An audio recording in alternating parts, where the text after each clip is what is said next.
여기 잠시 지역적인 것입니다마는 대마가 나오고 있습니다. 대마는 세상을 사랑하여 나를 버리고 세상으로 떠나갔다고 디모데 후서에서 이야기하고 있습니다. 그래서 학자들이 연구한 것을 보니까 이 빌레몬서는 주후 61년경으로 생각하고 디모데후서는 주후 67년경으로 생각을 하더라고요.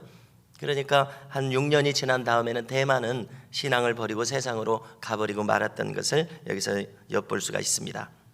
자, 오늘 내용은 바울이 빌레몬에게 계속해서 요청하고 부탁하는 내용입니다. 17절을 보니까 어떤 식으로 이야기하고 있습니까? 네가 나를 동역자로 알진대, 이렇게 이야기하고 있습니다. 이것은 무슨 뜻입니까? 바울은 빌레몬을 동역자, 함께 힘써 일하는 사람으로 생각하고 있습니다. 왜 이런 말을 하냐면 그대도 나를 이렇게 생각하겠지? 이런 뜻을 가지고 이야기하는 것입니다. 참된 신자들의 연합은 동역하는 것으로 발전하는 것을 여기서 보게 됩니다. 성도 여러분, 우리는 60년, 70년, 80년 생애를 사는 동안, 이 지상생활하는 동안에 동역자로 함께 일하는 이 놀라운 일과 은혜를 경험해야 된다고 믿습니다. 자, 구체적으로 목회자와 장로님들이 동역자가 되어야 됩니다. 그냥 함께 한 교회에 있는 사람이 되는 것이 아니라 동역자가 되어야 됩니다. 목회자와 부교역자들이 동역자가 되어야 됩니다. 목회자와 모든 성도들이 동역자가 되어야 합니다. 우리가 동역자로 함께 아름답게 신앙생활할 수 있기를 주님의 이름으로 축복합니다. 조금 더 깊이 생각해 보겠습니다. 만일 우리가 평생 신앙생활을 했는데 동역자 한 사람 없이 신앙생활했다면 이것은 우리의 신앙생활에 있어서 부끄러운 일이 될 것입니다. 그렇지 않습니까? 너무나 쉬운 일이 될 것입니다. 안타까운 일이 될 것입니다. 막 이것을 생각할수록 울어야 될 일입니다. 자, 저는 많은 동역자 여러분들과 신앙생활하기를 원합니다. 제 마음 중심에서부터 원하고 있습니다. 많은 동역자들과 평생 신앙생활하면서 깊이 있는 교제를 나누기를 원합니다. 그렇지 않다면 우리가 저 영원 세상에서 살아갈 때에 이 지상생활이 너무나도 아쉽고 안타깝게 생각될 것입니다. 가령 저 같으면은 이 땅에서 살아가면서 다른 것에서는 아쉬움과 억울함이 없습니다. 가령 돈이 좀 어렸을 때부터 없었다, 아쉽지 않습니다. 땅이 하나도 없다, 아쉽지 않습니다. 저렇게 아파트가 많은데 나의 집은 없다, 하나도 아쉽지가 않습니다. 여러분, 있으면 뭐 하겠습니까? 80년 90년 사는 동안 뿐입니다. 100년 지나면 먼지에 불과하고 내가 가져갈 수 있는 것은 아무것도 없습니다. 무엇만이 영원합니까? 우리의 몸과 마음과 정신으로 천국을 위해서 심는 것만이 영원합니다. 영원한 가치를 위해서 우리가 투자해야지 뭐 없어져 버릴 것을 가지고 억울합니까? 그러므로 이 지상생활에서 동역자 한 사람 없다는 것은 너무나도 억울한 일이 될 것이라는 생각을 하게 되었습니다. 여러분, 동역자들이 어떤 교제를 나누고 어떤 연합을 하는지 그 표본이 오늘 말씀에 잘 나타나 있습니다. 바울과 빌레몬이 그런 관계입니다. 나는 그대를 동역자로 생각하고 있어, 그대도 그렇겠지, 이 말입니다. 그래서 바울의 첫 번째 요청은 지금 이 서신서와 함께 보내는 오네시모를 나를 영접하듯이 해다오, 이것입니다. 지금 여기 오네시모를 나로 생각해다오. 여러분, 얼마나 이 대단한 마음가짐입니까? 그냥 껍데기만 상대하는 것이 아니라 그 마음을 서로 나누고 있습니다. 그 마음이 가고 있습니다. 그래서 이제 구체적으로 뭐라고 말합니까? 그래서 만일에 오네시모가 너의 집에서 도망 나올 때, 노예였었으니까요, 도망 나왔을 때 손해를 끼친 것이 있으면은 그것을 자기가 해결하겠다고 이야기합니다. 너에게 손해를 끼친 것이 있으면 내가 그거 갚아주겠다. 그때 오네시모가 너희 집에서 도망치면서 돈을 훔쳐서, 만약에 여기 이렇게 안 써 있지만 돈을 훔쳐서 도망갔으면은 내가 그거 갚아주겠다. 혹시나 또 악감을 품고 불지르고 도망갔다면은 그 손해를 내가 갚아주겠다, 이런 얘기입니다. 소떼와 양떼를 다 풀어주고 막 억하심정을 가지고 그러고 도망갔으면 제가 그거 책임지겠다, 내가, 이런 얘기입니다. 그 손해까지 내가 감수해 주겠다, 이렇게 이야기합니다. 왜 그렇습니까? 갇힌 중에 낳은 아들 오네시모, 감옥에서 전도해서 구원받게 한 이 오네시모를, 그의 인생을, 사람됨을 책임지겠다는 것입니다. 거기서 온 것입니다. 그를 책임지겠다. 여러분, 이처럼 참된 사역은 무엇입니까? 그 한 사람을 책임져 주는 데까지 이르는 것임을 우리는 여기서 보게 됩니다. 그래서 우리는 이 말씀을 보면서 우리 자신을 채찍질하게 됩니다. 거울로 보게 됩니다. 나는 어느 정도까지 마음을 나눠주고 있느냐, 여기에 우리가 직면하게 만들어주는 책입니다. 바울이 진정으로 이 오네시모라는 사람을 살리고자 원하고 있었던 것입니다. 그래서 그는 물질을 대신 갚아주려고 하고요, 그리고 말로만 하지 않고 오네시모를 직접 보냈습니다.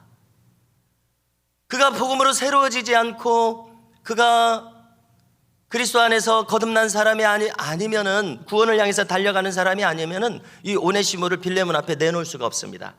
그런데 오네시모, 너도 직접 가서 너의 주인에게 회개하라, 이런 이야기입니다. 너의 주인과 이 깨어진 마음, 상처를 준 마음을 봉합하라, 이것입니다. 그래서 이 편지를 써서 보내는 것입니다. 어떻습니까? 여러분, 한번 상상해 보십시오. 그렇게 난리를 피고 그냥 도주해버렸던 오네시모가 복음의 사람이 되어서 빌레몬 앞에 이렇게 편지를 들고 나타났다는 것을 한번 생각해 보십시오. 어떻습니까? 이미 그가 나타난 것만, 다소곳이 나타난 것만 해도 마음이 녹아질 일 아니겠습니까? 오네시모의 몸이 자기 눈앞에 온 것만 해도 이미 빌레몬의 마음이 녹아질 일입니다. 이런 오네시모를 나를 봐서 영접해다오, 이 얘기입니다. 그를 품어다오, 그를 용서해다오, 나를 봐서 용서해다오, 이런 이야기입니다. 자, 19절에서 또 중요한 말이 나오고 있습니다. 손해본 것은 내가 갚을 것인데, 방금 이렇게 얘기하지 않았습니까? 그 다음 말이 또 중요해집니다. 너도 나에게 빚진 것을 생각하라, 이렇게 이야기합니다. 우리는 이 바울이 빌레몬에게 지도자된 지위로서 권위를 가지고 행사하지 않았다고 어제 이야기를 했는데요, 이 말에 대해서는 어떻게 생각하십니까? 권위로 이렇게 강압하거나 강요하지는 않지만, 지금 이 말은 무슨 뜻입니까? 네가 받았던 은혜를 떠올려라, 이 얘기입니다. 너도 나에게 빚진 것이 있지, 이 얘기입니다. 이것은 돈 얘기가 아니라 바울을 만났을 때 빌레몬이 어떻게 구원을 받고 어떤 은혜를 받았는지 그것을 떠올리라는 이야기 아니겠습니까? 여러분, 우리가 신앙생활하면서 자기가 구원받도록 도와준 그분의 은혜는 얼마나 고마운 일이겠습니까? 빌레몬이 지금 이 서신서 맨 앞을 보니까 가정교회를 4곳을, 적어도 한 곳 이상을 돌보고 있는 것 같습니다. 가정교회를 돌보고 있다는 것은 오늘날로 치면은 목회자의 일을 하고 있는 것입니다. 그런 정도를 할 정도면은 얼마나 이 빌레몬이 은혜 받은 사람입니까? 자기 집이 교회로서 역할하도록 내놓을 정도니까요, 큰 은혜 받은 사람입니다. 그가 구원받지 않고 어떻게 사역자가 되겠습니까? 성령 받지 않고 어떻게 사역자가 되겠습니까? 십자가의 사랑을 몸소 체험하지 않고 어떻게 이렇게 교회를 이끌 정도로 이런 사람이 되겠습니까? 하나님으로부터 구원을 받아서 지옥을 면한 것도 얼마나 감사합니까? 그것만 생각해도, 천국의 소망을 가진 것만 해도 얼마나 감사합니까? 비밀을 깨달은 자가 되고 얼마나 감사합니까? 하나님과 연합하여 에녹처럼 동행하는 삶을 살게 된 거 얼마나 감사합니까? 하나님 말씀에 순종하면서 사는 이 인생의 방식을 깨닫고 살아가고 있으니 이거보다 감사한 일이 없습니까? 이 빚을 졌다는 이야기입니다. 이 모든 사실을 뼈저리게 깨달은 사람이라면은 바울은 그의 생명의 은인이요 구원받게 한 은인입니다. 그야말로 로마서에서 말씀한 대로 사랑의 빚을 진 사람입니다. 그대가 나에게 이 사랑의 빚을 진 것을 생각하라. 우리는 구체적으로 무슨 일이 있었는지 성경은 기록하지 않습니다. 그것은 저 천국에 가봐야 물어볼 수 있습니다. 그러나 이 정도로 바울이 이야기했을 때 우리는 여러 가지 것들을 추측하는 것은 가능합니다. 가령 바울이 여러 번 그랬던 것처럼 빌레몬이 죽을 병에 걸렸는데 그것을 예수님의 이름으로 고쳐주었던지, 아니면은 정신을 못 차리도록 귀신에 사로잡혔는데 그것을 쫓아주었던지, 그가 막 죽고 싶도록 낙심한 사람이었는데 그의 인생의 문제를 해결해주고 깨닫게 해줘서 아주 죽고 싶은 사람을 살려주었던지, 뭔가 큰 은혜를 받지 않고서는 이렇게까지 이야기할 수 없고 이런 관계가 성립할 수 없다고 생각을 합니다. 바울은 다른 곳에서 이렇게 이야기했었습니다. 로마서 13장 8절인데요, 피차 사랑의 빚 외에는 아무에게든지 아무 빚도 지지 말라, 이렇게 얘기했습니다. 바울은 분명 빌레몬에게 큰 사랑의 빚을 진 것을 떠올리게 하고 있습니다. 다시 말해서 그는 예수님이 말씀한 것처럼 1만 달란트 탕감받은 자라는 걸 네가 깨달아라. 1만 달란트는 갚을 수가 없는 불가능한 액수의 빚이었습니다. 만약에 그것을 깨달았다면 자기 눈앞에 어른거리는 100데나리온 빚진 자를 어찌 멱살을 잡을 수가 있겠습니까? 예수님이 하신 말씀 그것 아닙니까? 100데나리온은 약 100일치 3개월간의 임금입니다. 적지 않은 돈입니다.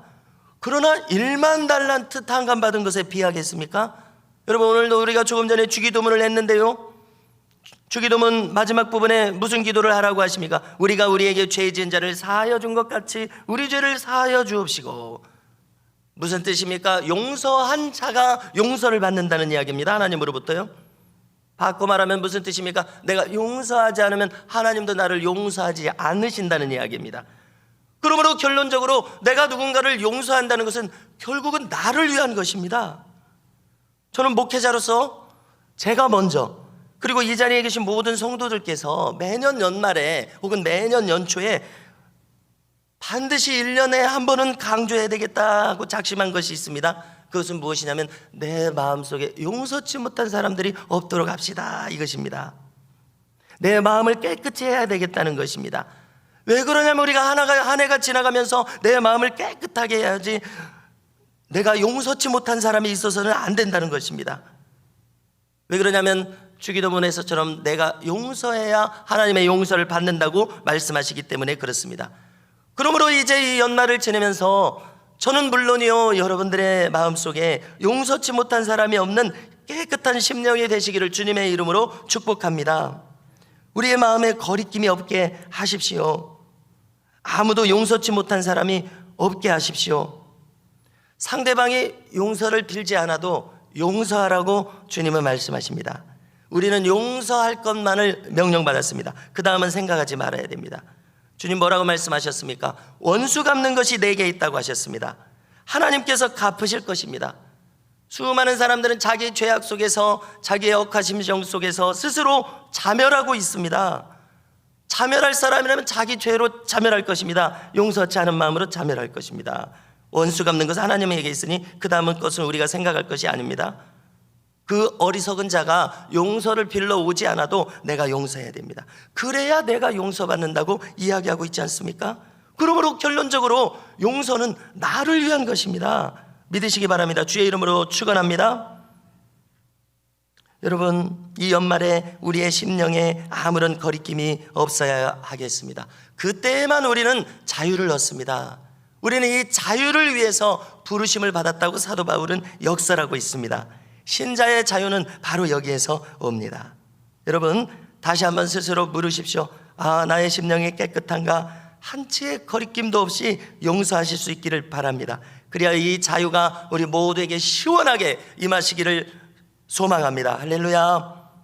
이것이 복음임을 우리는 결코 놓치지 말아야 합니다. 20절을 보십시오. 여러분, 무슨 뜻입니까? 그대가 오네시모를 정령 영접을 해야 내 마음이 편해진다, 이 말입니다. 빌레몬, 그대는 많은 사람들의 마음을 평안하게 했다. 내가 에바브라를 통해서 이 얘기를 들었다. 그런데 그렇다면은 이제는 내 마음도 편안게 해다오. 그러기 위해서는 지금 보내는 오네시모를 품어주면 된다. 그러기 전에는 내 마음이 편해지지가 않는다. 내 마음도 좀 편하게 해다오, 이 소리입니다. 그리고 이 부드러운 권면과 부드러운 압박을 참지 않습니다. 강압하거나 권위를 휘두르지는 않지만 사랑에 호소하고 있습니다. 나는 그대가 순종할 것을 확신해. 뭔 소리입니까? 나는 그대가 은혜 받은 자라는 것을 확신해. 우리가 함께 교회를 세울 때에 나는 자네 마음속에 주님의 사랑을 받은 것을 확인했었어. 그래서 그런 자네가 용서해 주지 않을 리가 없다고 믿고 있어. 나는 확신해. 여러분, 이런 말 아닙니까? 그래서 급기야 이렇게 이야기합니다. 그대가 내가 지금 말한 것보다 더 행할 줄을 아노라, 이렇게 이야기합니다. 여러분,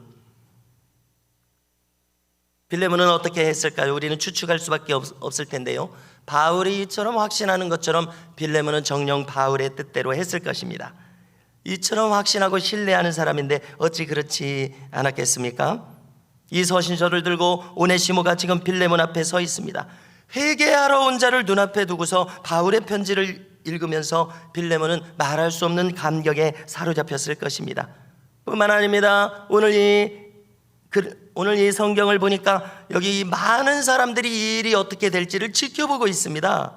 이 편지 말미를 보니까 이 안부를 전해달라는 사람들 이름이 쭉 기록되어 있죠. 에바브라, 마가, 아리스다고, 데마, 누가는 대필자입니다. 이런 사람들이 지켜보고 있습니다. 반드시 좋은 소식이 바울에게 돌아갔을 것이라고 생각을 합니다. 성도 여러분, 여기 용서받은 성도의 모습이 있습니다. 사랑의 빚을 졌고 마땅히 그 사랑의 빚을 갚아야 할 성도의 모습이 나타나 있습니다. 이와 같이 여기에 흐르고 있는 그리스도의 십자가의 사랑이 우리의 마음 안에서도 풍성히 흐를 수 있기를 주님의 이름으로 소원하고 축복합니다.